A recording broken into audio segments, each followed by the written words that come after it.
Hey class, how's it going? This is CJ Smith here, and I am presenting my evidence-based model on word problems using mnemonics. So the goal of this is to inform parents of strategies used in class to help students on their math work. The standard I'm using is a first grade standard, but this is used throughout all elementary. It's to use a variety of models and strategies to solve addition and subtraction problems in real world and mathematical contexts. And the specific learning outcome is students will be able to solve word problems using a mnemonic strategy. Okay, so a mnemonic strategy is basically acronyms. The purpose is to use it to help you solve word problems. It's to provide students with a framework for solving word problems. Mnemonic reminds students to work step by step through a word problem. Some word problems, mnemonics, can be used for problem solving beyond basic word problems. So the examples to the left, I have cubes. That's just one of many. The next slides I have are a couple more. Cubes is C is for circle the key numbers. U is to underline the question. B is to box any math action words and write the operation signs. E is to eliminate, get rid of unnecessary information, and evaluate and draw. S is to solve and check. So that is the basic framework for when you're doing a word problem, and it helps walk students out step by step throughout that word problem.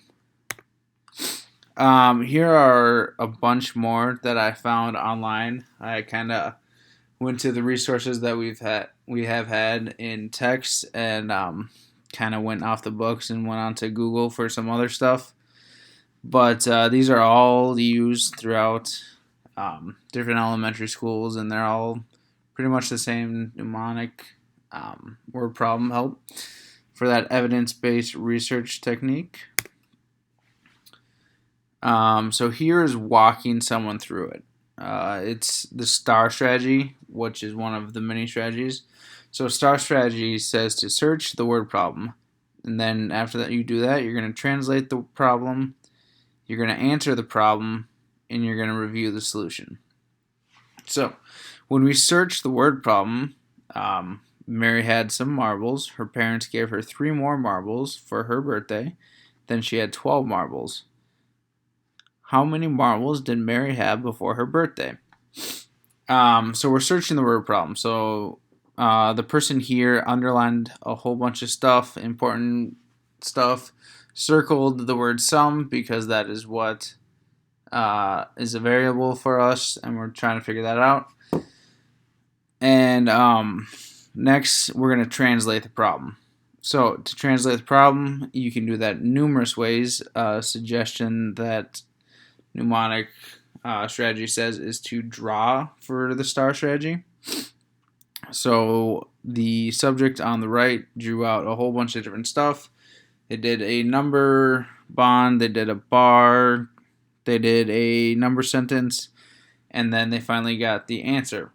So they're translating the problem, they're drawing it out and seeing what is going on here. And then finally, they took all that information that they translated, and they came up with the final answer, which is 9. And then the last would be to review and make sure that it works. So an important thing to think about when you're working on the strategy is to not only use the framework to answer the question, but the last step is always to review and make sure the answer is correct. So if we plug it in, does 9 work? Yes, 9 works. The last little bit I have are some resources I think it's important for parents to work on this stuff if they want their kids to get better at it. So I put in 3 different word problems in there that parents can work on with their students.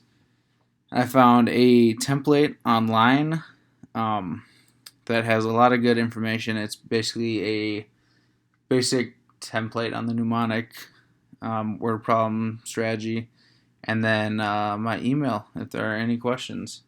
So I learned a lot throughout this Going back, I'd probably do something more high school age appropriate because that is what I teach, but I do not teach a math high school course. So this strategy is pretty basic and it can be used throughout any grade level I found.